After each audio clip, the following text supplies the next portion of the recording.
છતાં માતા પાર્વતી સમજાવે છે તે વખતે યદા ચિત્તમ સર્વે દેવતા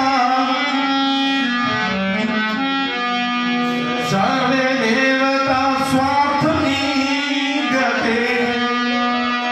એ મહાદેવજી બધા સ્વાર્થના કારણે તમારી પાસે આવ્યા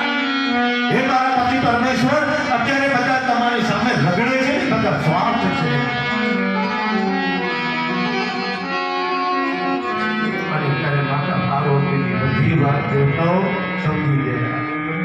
અમે અપરાધી છીએ જેના મનમાં પાપ હોય ને એને બધું સાંભળવું જ પડે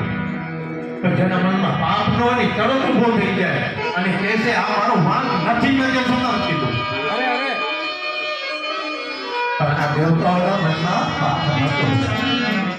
અને વાત સમજ્યા દેવતા સ્વાર્થમ નયંત કેવલમ શંભુ પરમેશ્વર પરમેશ્વર ભક્ત શંભુ છે મહાદેવજી છે મહાદેવજીની લીલાનો કોઈ ભાગ નથી મહાદેવજી પણ સમજી ગયા પાર્વતીજીને કહે છે હે દેવી તું તો મને અત્યારે વાત કરું તો જ્યારે સમુદ્ર મંથનમાં જ્યારે વિષ નીકળ્યો ને ત્યારથી મને ખબર હતી કે આ બીજે ક્યાં નહીં ગયા આવશે મારી પાસે